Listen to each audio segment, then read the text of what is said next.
गरीबों का कैपिटल यही है मेरे भाई। हम गरीबों के पास कुछ नहीं है सिवाय इस्लाम। कल अल्लाह की बारगाह में अल्लाह पूछेगा क्या लेके आए? हम कह देंगे अल्लाह तेरा दीन लेकर के आए, तेरी तौहीद लेकर के आए, ला इलाहा इल्लल्लाह मुहम्मदुर रसूलुल्लाह लेकर के आए। और अल्लाह की कसम, एक मुसलमान मजदूर होगा, रूखी सूखी रोटी खाने वाला और मामूली खाना खाने वाला और झोपड़पट्टी में रहने वाला होगा। और कयामत के दिन जब वो अल्लाह की बारगाह में जाएगा और अल्लाह पूछेगा तू क्या लाया है? इस्लाम तो वो नेमत है मेरे भाई जिसको बचाने के लिए सुमैया शहीद हो गई। जालिम अबू जहल ने सुमैया के हाथ और पैर को रस्सी से बांध दिया, एक तरफ उनके जवान बेटे को भी बांध दिया, एक तरफ उनके शौहर यासिर को भी बांध दिया। ऐ सुमैया, हम तुझे तकलीफें देना छोड़ देंगे, तू अगर इस्लाम को छोड़ दे तो मोहम्मद रसूलुल्लाह का दीन छोड़ दे। ऐ सुमैया, हम तुझे टॉर्चर करना छोड़ देंगे, तुझे सताना छोड़ देंगे, तुझे परेशान करना छोड़ देंगे। सुमैया कहती हैं अबू जहल, ऐ जालिम, तू मेरी जान भी ले ले, तू मेरी जान भी ले ले, मगर मैं इस्लाम को छोड़ने वाली नहीं हूं। मैं इस्लाम को छोड़ नहीं सकती, मैं ला इलाहा इल्लल्लाह को छोड़ नहीं सकती। फिर जालिम अबू जहल ने सुमैया के बदन के कपड़े उतार दिए। जवान बेटा सामने बधा हुआ है, शौहर सामने बधा हुआ है, जवान बेटे के सामने उसकी मां को नंगा कर दिया गया, मादरजात पर हना कर दिया गया, सर से पैर तक नंगा कर दिया गया। ऐ सुमैया, तेरी इस्तिकामत पर कुर्बान जाऊं, तेरे ईमान पर कुर्बान जाऊं। ऐ सुमैया, तूने अपने जवान बेटे के सामने नंगा होने की अज़ियत को तो बर्दाश्त कर लिया, मगर ऐ सुमैया, तूने इस्लाम को छोड़ना गवारा न किया, तूने तौहीद से समझौता करना गवारा न किया। फिर अबू जहल ने बड़ी बेदर्दी के साथ सुमैया को नंगा करने के बाद उनकी शर्मगाह पर बर्छी से हमला करके उनके बेटे के सामने उनको शहीद कर डाला। ओ लोगो, ओ मेरी प्यारी माँ और बहनों, इस्लाम तो वो नेमत है जिस नेमत को बचाने के लिए सुमैया ने जान दे दी, मगर इस नेमत को उसने नहीं गंवाया। हम गरीबों का कैपिटल यही है मेरे भाई। हम गरीबों के पास कुछ नहीं है सिवाय इस्लाम। कल अल्लाह की बारगाह में अल्लाह पूछेगा क्या लेके आए? हम कह देंगे अल्लाह तेरा दीन लेकर के आए, तेरी तौहीद लेकर के आए, ला इलाहा इल्लल्लाह मुहम्मदुर रसूलुल्लाह लेकर के आए। और अल्लाह की कसम, एक मुसलमान मजदूर होगा, रूखी सूखी रोटी खाने वाला और मामूली खाना खाने वाला और झोपड़पट्टी में रहने वाला होगा। और कयामत के दिन जब वो अल्लाह की बारगाह में जाएगा और अल्लाह पूछेगा तू क्या लाया है, और बंदा कहेगा रब मैं तेरी तौहीद लेके आया हूं, अल्लाह उसे जन्नत में दाखिल करेगा। और बड़े बड़े मुंबई के बड़े बड़े बंगलों में रहने वाला और करोड़ों और अरबों का मालिक इंसान होगा और अल्लाह की बारगाह में आएगा और अल्लाह पूछेगा तेरे पास मेरी तौहीद है कि नहीं, तेरे पास ला इलाहा इल्लल्लाह है कि नहीं, तेरे पास इस्लाम है कि नहीं। बंदा कहेगा अल्लाह मेरे पास दौलत बहुत है, मेरे पास सोना चांदी बहुत है, मेरे पास प्रॉपर्टी बहुत है। अल्लाह कहेगा सब कुछ है तेरे पास तौहीद है कि नहीं, तेरे पास इस्लाम है कि नहीं।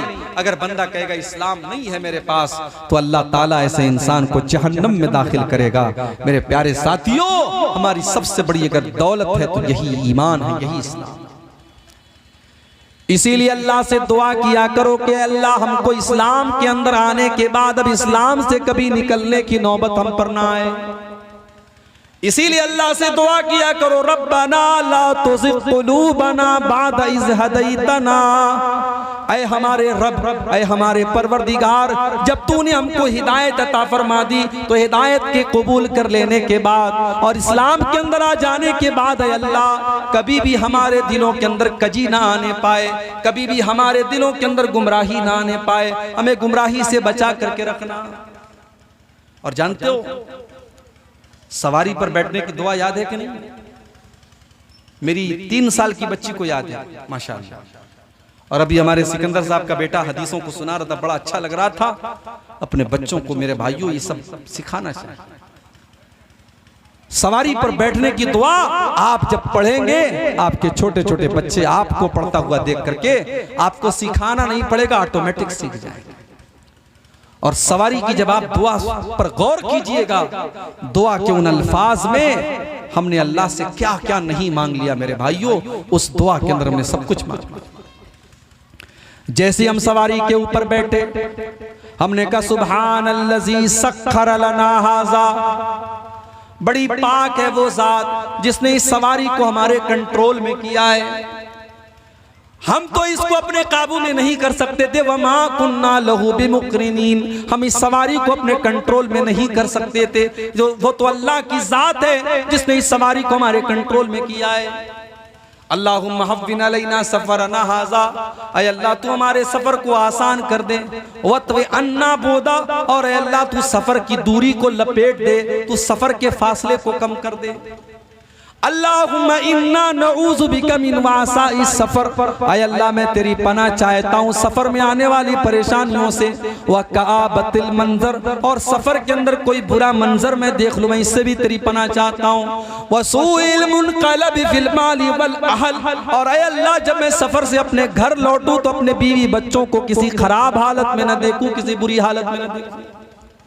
और इसी दुआ के अंदर अल्लाह के नबी एक और दुआ करते थे, वमीनल हौरी बादल कौरी, और आय अल्लाह मैं तेरी पनाह चाहता हूँ हौर से कौर के बाद, कौर के बाद हौर से तेरी पनाह चाहता हूँ। ये हौर का मतलब क्या है और कौर का मतलब क्या है? पगड़ी देखो, पगड़ी बोलो भाई, पगड़ी देखो नहीं देखो, क्या बोलते पगड़ी को बंगला में? पोगड़ी, पगड़ी बोलते, घुमाते नहीं उसको, पोगड़ी नहीं बोलते। तो पगड़ी को अरबी में पगड़ी के लपेटने को बोलते कौर। कौर कीजिएगा, पगड़ी के लपेटने को क्या बोलते? कौर। अलकौर का मतलब पगड़ी को लपेटना, और अलहौर का मतलब पगड़ी को खोल देना। अल्लाह के नबी क्या दुआ कर रहे हैं? आय अल्लाह मैं तेरी पनाह चाहता हूं मिनल हौरी बादल कौर, इस्लाम की पगड़ी को लपेटने के बाद है अल्लाह इस्लाम की पगड़ी खुल न जाए। कभी आपने गौर किया होगा, पगड़ी को बांधने के टाइम बड़ी मेहनत लगती है, बड़ा सेट करना पड़ता है, बड़ा डिजाइन देखना पड़ता है, आईने के सामने खड़ा होना पड़ता है, लेकिन पगड़ी को खोलने में कोई टाइम नहीं लगता। आपने गौर किया होगा कि मकान को बनाने में बड़ी मेहनत लगती है, लेकिन मकान को गिराने में बुलडोजर का एक हमला काफी होता है। अल्लाह के नबी दुआ करते हैं कि आय अल्लाह मैं तेरी पनाह चाहता हूँ इस्लाम के अंदर आ जाने के बाद मैं दोबारा मुर्तद हो जाऊं, मैं दोबारा इस्लाम को छोड़ दूं, तेरी इताअत के रास्ते पर आ जाने के बाद मैं तेरी नाफरमानी का काम करूं। आय अल्लाह मैं इन तमाम चीजों से तेरी पनाह चाहता हूं।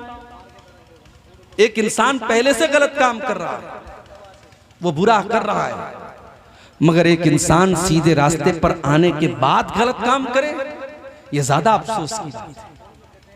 एक आदमी ऑलरेडी नमाज नहीं पढ़ रहा था, वो भी गलत कर रहा है, मगर एक नमाज पढ़ने लगा था, पांचों टाइम का पाबंद हो गया था, उसके बाद उसने नमाज छोड़ दी, ये ज्यादा अफसोस की बात है। अल्लाह के नबी दुआ कर रहे हैं, आए अल्लाह मैं तेरी पनाह चाहता हूं हौर कौर के बाद हौर से, तेरी इताअत के काम करने के बाद तेरी नाफरमानी का काम मैं करूं, इससे मैं तेरी पनाह चाहता हूं।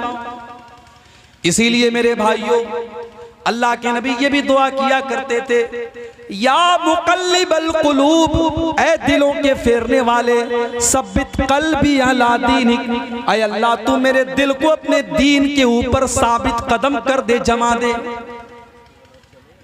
दिल जो है ना, दिल को अरबी में कल्ब बोलते हैं। जानते हो दिल को कल्ब क्यों बोलते हैं? कल्ब के माने अरबी में होते हैं पलटना। दिल हमेशा पलटता रहता है, दिल चेंज होता रहता है, दिल कभी एक हालत में नहीं रहता है।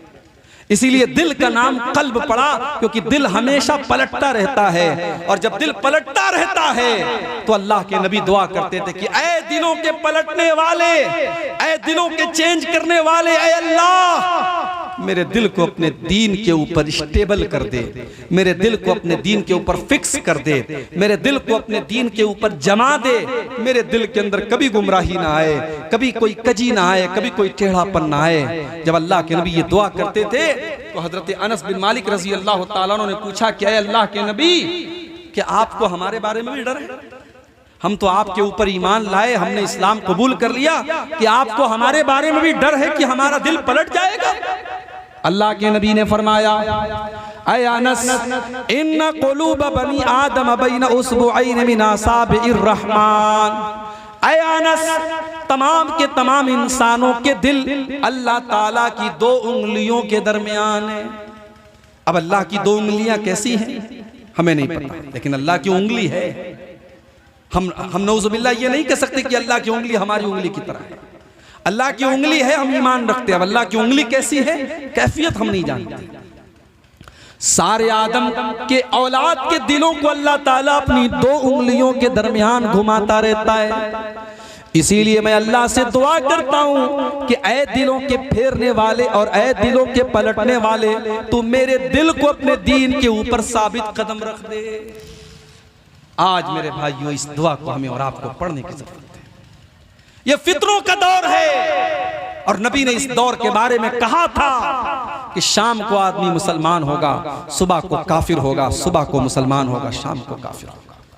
और आज वो दौर और हालात हम देख रहे हैं मेरे भाई। आज कितने मुसलमान लड़की और लड़कियां हैं जो इस्लाम के मानने वाले थे, मुसलमान घर में पैदा हुए थे, मगर बाद में वो मुर्तद हो गए, इस्लाम को उन्होंने छोड़ दिया, या इस्लाम को छोड़ करके दूसरा मजहब कबूल कर लिया, या फिर वो मजहब से ही दूर हो गए, वो मुल्हिद हो गए, वो बेदीन हो गए। आज कितने बड़ी तादाद में नौजवान लड़कों के अंदर भी ये बीमारी आ रही है और नौजवान लड़कियों के अंदर भी ये बीमारी आ रही है। और इस दौर में हमें और आपको करना क्या चाहिए, इस पर भी कुछ बातें आप सुनिए। अगर आप चाहते हैं कि आपकी आने वाली नस्लें इस्लाम पर चले, इन मदरसों को कायम रखो मेरे भाई। स्कूल तो खुलते रहेंगे, कॉलेज तो खुलते रहेंगे, आपके बच्चे साइंस और टेक्नोलॉजी पढ़ेंगे, आपके बच्चे डॉक्टर तो बनेंगे, इंजीनियर तो बनेंगे, वकील तो बनेंगे, मगर उनको कॉलेज में, स्कूल में कोई ये बताने वाला नहीं होगा कि अल्लाह कौन है। उनको कोई ये बताने वाला नहीं होगा कि रसूल कौन है, उनको ईमान क्या है, इस्लाम क्या है। उनको ये सारी बातें अगर बताई जाएंगी तो इन्हीं मदरसों में बताई जाएंगी। इसलिए इन मदरसों की हिफाजत करो, इन इल्म दीन के मरकजों की हिफाजत करो और अपने बच्चों को दीन की तालीम दो। अल्लाह ने कुरान के 28वें पारे में फरमाया, या अय्युहल्लज़ीना आमनू क़ू अनफुसकुम व अहलीकुम नारन वक़ूदुहन नास वल हिजारा। ऐ ईमान वालों, अपने आप को और अपने घर वालों को जहन्नम की आग से बचाओ। अलैहा मलाइकतुन गिलाजुन शिदादुन ला यासूनल्लाह। जहन्नम के जो दारोगा होंगे वो बड़े सख्त किस्म के होंगे और वो किसी के साथ कोई मुरव्वत नहीं करेंगे। अभी आज की खबर है, मौलाना जर्जीस साहब को जेल से रिहाई का अल्हम्दुलिल्लाह जमानत मिल गई। अल्लाह ताला उनकी रिहाई का जो भी प्रोसेस है उसको जल्द से जल्द पूरा कर दे और जो भी हमारे उलमाए हक मुसीबत में अल्लाह उनकी रिहाई का बंदोबस्त कर दे। मेरे भाइयों, आप गौर कीजिए कि आज हालात क्या हैं और किस तरीके से उलमाए हक के पीछे लोग पड़े हुए हैं। और मौलाना जर्जीस साहब के ऊपर इतनी बड़ी मुसीबत आई और हमने देखा फेसबुक के ऊपर और सोशल मीडिया के ऊपर कुछ लोग मजे ले रहे हैं, लोग तंज तारीफ कर रहे हैं। ऐसा नहीं होना चाहिए मेरे भाई। किसी की मुसीबत पर आपको खुश नहीं होना चाहिए। उनके भी बीवी बच्चे हैं, उनके भी माँ बाप हैं, उनके वालिद हाफिज इलियास साहब इटावा के सबसे नेक इंसान माने जाते हैं। आज वो बिस्तर पड़े हुए हार्ट के मरीज हैं, अपने बेटे के जेल में जाने के गम और सदमे में घुल रहे हैं और आप इस मुसीबत पर खुशी मना रहे हैं। हमने पहले भी कहा था और आज भी कह रहे हैं कि उलमा की इज्जत व आबरू की हिफाजत हम सब की जिम्मेदारी है। उलमा की कद्र कीजिए, उलमा से जुड़ करके रहिए, और जो सही उलमा हैं, जो कुरान और हदीस के बयान करने वाले उलमा हैं, ऐसे उलमा से हमें और आपको जुड़ करके रहना चाहिए। कयामत के पहले एक ऐसा दौर भी आएगा जब उलमा से लोग दूर हो जाएंगे और उलमा का दर्जा लोग जाहिलों को दे देंगे। बड़ी मशहूर हदीस है, आपने कई बार सुनी होगी, सही बुखारी की हदीस है। अल्लाह के प्यारे नबी फरमाते हैं, इन्नल्लाह ला यक़बिज़ुल इल्मा इंतिज़ाअन यंतज़िहु मिनल इबाद। देखिए पर्ची मेरे पास आई है, मौलाना साहब ने कहा है, पर्ची में लिखा हुआ है ताउन की अपील करें। तो आप लोग दान दीजिए, चंदा दीजिए। मैं तकरीर के लास्ट में भारी भरकम सी दुआ आपके लिए इंशाअल्लाह कर दूंगा। अब मैं बंगला में तो दुआ नहीं कर सकता, मैं उर्दू में दुआ कर दूंगा। अल्लाह ताला आपको जन्नतुल फिरदौस में जगह अता फरमाए, और जो भी लोग ताउन किए हैं या करेंगे, अल्लाह ताला उनके ताउन को कबूल करे। मैं इंशाअल्लाह उनके हक में दुआ करूंगा। आप जाने के पहले ये काम करके जाएंगे, आपके जेब में जो कुछ भी आप यहाँ खाली करके जाएंगे, ये आप वादा करके जाइए यहाँ से। तो अल्लाह के नबी फरमा रहे कि अल्लाह तबारक व तआला दुनिया से इल्म को अचानक नहीं उठाए। ऐसा नहीं कि इल्म दुनिया से अचानक उठ जाएगा। इल्म कैसे उठेगा? वलाकिन यक़बिज़ुल इल्म बिक़ब्ज़िल उलमा। अल्लाह ताला उलमा को दुनिया से उठा लेगा। हत्ता इज़ा लम युब्क़ि आलिमन, यहाँ तक कि जब कोई आलिम नहीं बचेगा। इत्तख़ज़न नासु रुऊसन जुहाला, लोग जाहिलों को अपना सरदार बना लेंगे, जाहिलों को अपना मुफ्ती बना लेंगे, जाहिलों से तकरीर करवाएंगे, लैला मजनू की कहानियां स्टेज पर सुनाई जाएंगी।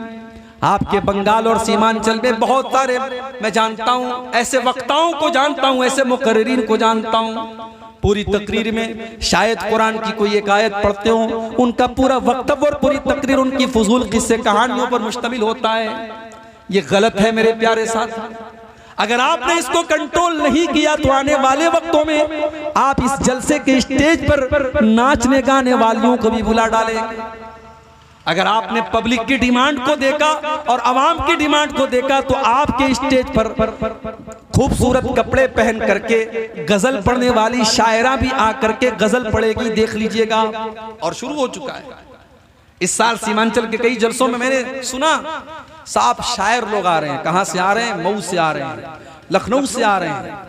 मैं शायरों की इज्जत करता हूं, मैं भी थोड़ी बहुत शायरी करता हूं, मगर आप जलसे को जलसा रहने दो भाई। आप महंगे महंगे नजराने देकर शायरों को बुला रहे हैं, और वो शायर खड़ा होकर के लंबी चौड़ी नात पढ़ रहा है, उसमें आधी बातें सही आधी बातें गलत हैं। फिर स्टेज का मतलब क्या रह गया मेरे भाई? अगर ये स्टेज अहले हदीस का स्टेज है तो इस स्टेज की एक हुर्मत, इसका एक मकाम होना चाहिए। अहले हदीस के स्टेज पर कोई ऐसी बात नहीं होनी चाहिए जो कुरान और हदीस से हटकर। अहले हदीस के स्टेज पर कोई ऐसी गजल, कोई ऐसी नज्म, कोई ऐसी नात नहीं होनी चाहिए, पढ़ी जानी चाहिए जो कुरान और हदीस के खिलाफ। आप पैसे देकर के बड़े बड़े शायरों को बुला रहे हैं। शायर लोगों के बारे में कुरान कहता है वश्शुअराउ यत्तबिउहुमुल गावून, शायरों के पीछे बेवकूफ लोग पढ़ते हैं। शायर लोगों की कोई उनकी अपनी एक अलग दुनिया होती है। आप शायरों के लिए मुशायरा ठीक है, जलसों में आप शायरों को बुलाएंगे मामलात खराब होंगे। अल्लाह के नबी फरमा रहे हैं उलमा का मकाम लोग जाहिलों को देंगे। यहां तक कि जब उलमा दुनिया से खत्म हो जाएंगे तो जाहिलों से लोग फतवा पूछेंगे। फसुइलू फअफ्तऊ बिगैर इल्मिन, और जब जाहिलों से फतवा पूछा जाएगा तो वो बगैर नॉलेज के फतवा देंगे, और जब वो गलत फतवा देंगे फज़ल्लू वाज़ल्लू, तो खुद भी गुमराह होंगे और दूसरों को भी गुमराह करेंगे। एक और हदीस में अल्लाह के नबी फरमाते हैं कि कयामत की एक निशानी ये भी है कि अल्लाह ताला इल्म को दुनिया से उठा लेगा और जहालत बहुत ज्यादा फैल जाएगी। किशनगंज में तो बड़े बड़े यूनिवर्सिटीज और बड़े बड़े कॉलेजेस खुल रहे हैं, बनारस में इतने बड़े बड़े इदारे मौजूद हैं, स्कूल और कॉलेज तो बराबर खुल रहे हैं, मदरसों की भी कोई कमी नहीं है। तो फिर अल्लाह के नबी के कहने का क्या मतलब है कि इल्म को उठा लिया जाएगा? मतलब यही है, मदरसे तो चलेंगे मगर मदरसों में पढ़ने वाले और पढ़ाने वाले नहीं बचेंगे। मुसलमानों के बच्चे इन मदरसों में पढ़ेंगे नहीं और मुसलमान अपने बच्चों को पढ़ाना भी नहीं चाहेगा। लोग इल्म तो हासिल करेंगे मगर इल्म दुनिया हासिल करेंगे, इल्म दीन हासिल नहीं करेंगे, कुरान और सुन्नत का इल्म लोग हासिल नहीं करेंगे। और आगे अल्लाह के नबी एक दूसरी हदीस में फरमाते हैं कि कयामत के पहले कैसा दौर भी आएगा, ऐसा दौर भी आएगा, ला युदरा मा सलातुन वला सियामुन वला सदका। लोग इतने जाहिल हो जाएंगे दीन के मामले में कि लोगों को यह भी पता नहीं होगा कि नमाज किस चीज का नाम है, कुर्बानी किस चीज का नाम है, रोजा किस चीज का नाम है, सदका खैरात किस चीज का नाम है।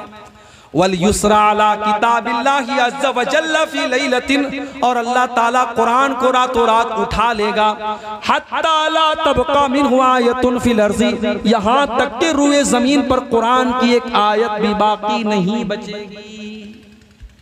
कयामत के पहले कैसा दौर भी आएगा। ये आज कुरान आपके मदरसों में आपके घरों में रखा है ना, इसको पढ़ा करो मेरे भाई। ये कुरान चूमने की किताब नहीं, कुरान पढ़ने की किताब है। और कुरान रट्टू तोते की तरह पढ़ने की किताब नहीं है, कुरान समझ के पढ़ने की किताब है। अगर हमने अपनी जवान बेटियों को बताया होता, कुरान सही तरीके से पढ़ाया होता, तो शायद आज हमारी लड़कियां बेपर्दा न घूमती। जब उन्होंने कुरान की उस आयत को पढ़ा होता जिसमें अल्लाह उनसे कहता है कि ऐ नबी अपनी बेटियों से कह दो, अपनी बीवियों से कह दो और तमाम मुसलमान औरतों से कह दो, युदनीना अलैहिन्ना मिन जलाबिबिहिन्ना, कि जब वो घर के बाहर निकला करें तो चादर में निकला करें, जिलबाब में निकला करें। ज़ालिका अदना अन युरफ़ना फला युज़ैन, यही चादर और यही नकाब और यही बुर्का उनकी पहचान बन जाएगा। अगर आपने अपनी बेटियों को कुरान मतलब और तर्जमे और ट्रांसलेशन के साथ पढ़ाया होता तो वो आज पर्दा करती होती, बेपर्दा ना होती। मेरे प्यारे साथी, हमने कुरान को चूमने की किताब बना दिया। अल्लाह के नबी फरमाते हैं कि कयामत के पहले एक ऐसा जमाना आएगा कि कुरान को उठा लिया जाएगा। हत्ता ला तबका मिनहु आयतुन, रुए जमीन पर कुरान की एक आयत भी बाकी नहीं बचेगी। व तबका तवाइफु मिनन नास, हालात इतने बुरे हो जाएंगे, कुछ लोग ऐसे बचेंगे जो कलमा पढ़ेंगे। और वो कलमा भी क्यों पढ़ेंगे? वो कहेंगे हमारे बाप दादा कलमा पढ़ते थे इसलिए हम कलमा पढ़ रहे हैं, ला इलाहा इल्लल्लाह पढ़ रहे हैं। और वो कलमा पढ़ने वाले भी जवान लोग नहीं होंगे। अल्लाह के नबी फरमाते हैं अश-शैखुल कबीर वल अजूज़, वो बूढ़े लोग होंगे, वो बूढ़ी औरतें होंगी। नौजवान नस्ल तो कलमा भी नहीं पढ़ेगी, वो कलमा से भी दूर हो जाएगी। बूढ़े लोग बचेंगे, बूढ़ी औरतें बचेंगी, वो बेचारे कलमा पढ़ेंगे और वो कहेंगे हमारे बाप दादा पढ़ते थे इसलिए हम भी पढ़ रहे हैं।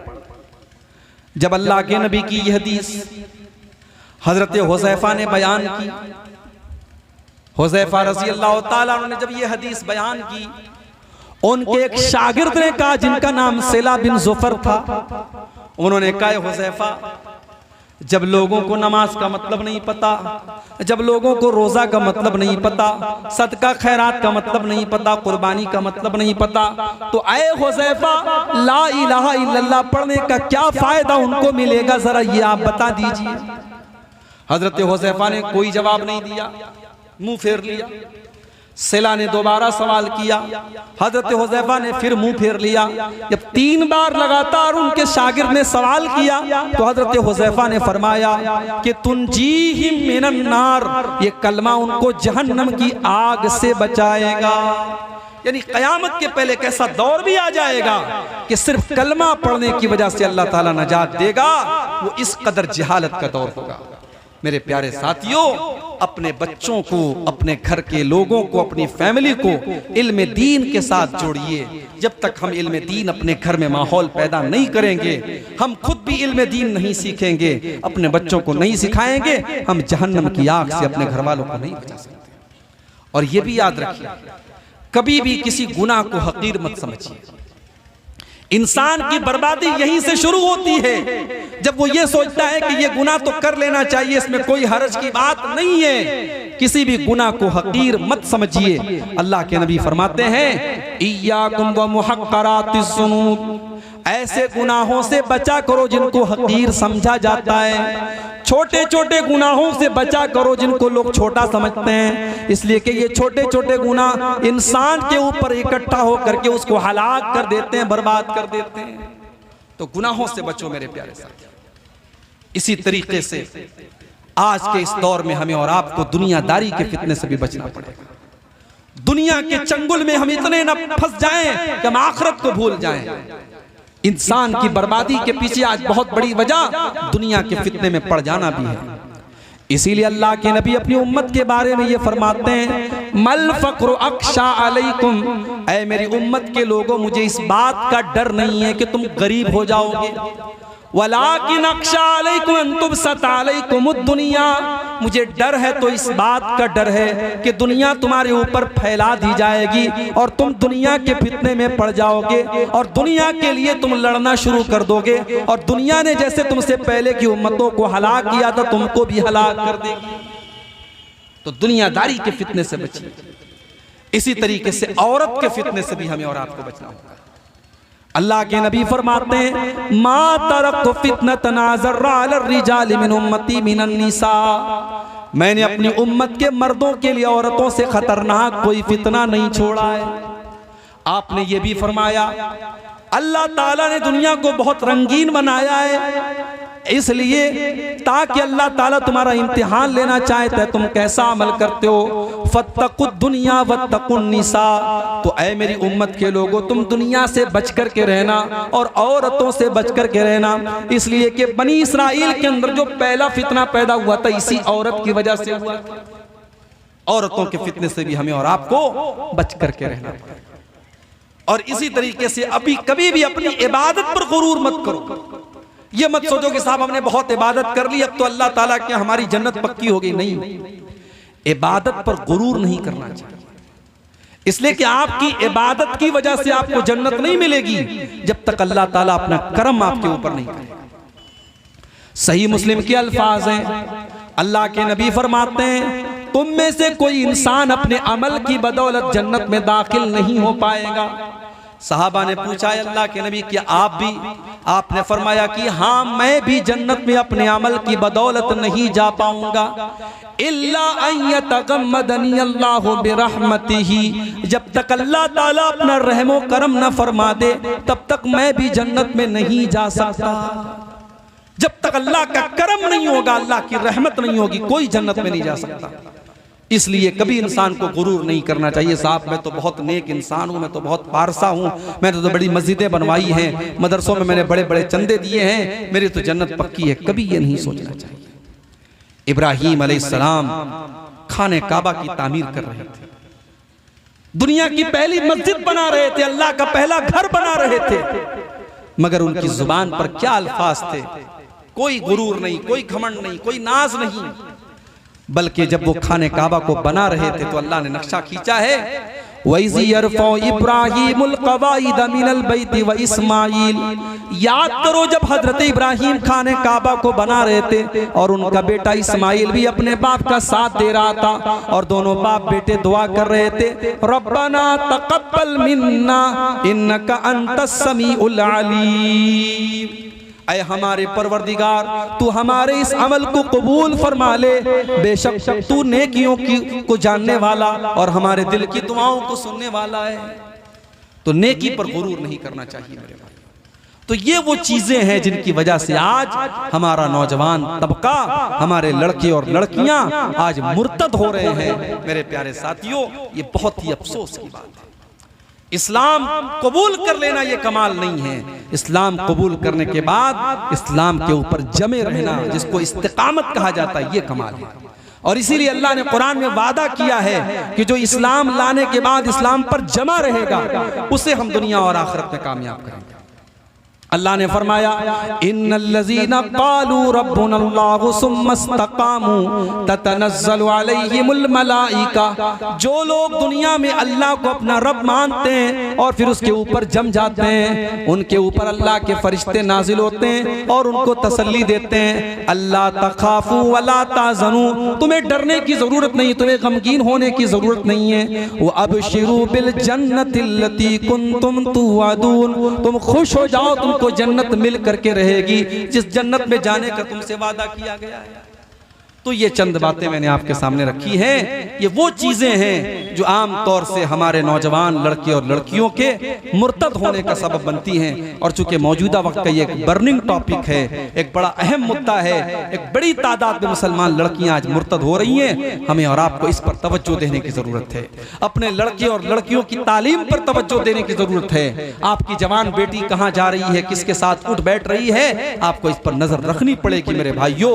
अगर आप अपने बच्चों से प्यार करते हैं, अपनी फैमिली से प्यार करते हैं और उन्हें जरा सी भी तकलीफ पहुंचे आप गवारा नहीं करते, तो आपके बच्चे और बच्चियां जहन्नम के रास्ते पर जा रहे हैं और आपको कोई चिंता नहीं और कोई फिक्र नहीं। ये यकीनन बहुत अफसोस की बात है। आइए हम अल्लाह से दुआ करें, रब्बुल आलमीन हमें अपने आप को और अपने अहल वयाल को जहन्नम की आग से बचाने की तौफीक अता फरमाए। आज का ये प्रोग्राम जिस मदरसा अल मिसबाह लितहफ़ीज़ुल कुरान जिस इदारे की तरफ से आज के जलसा हुआ है, अल्लाह इस इदारे के जरिए जो बच्चे हमारे फारिग हुए हैं, जिन्होंने कुरान का हिफ्ज़ किया है, अल्लाह इन बच्चों के इल्म में और इनके हिफ्ज़ में बरकत अता फरमाए।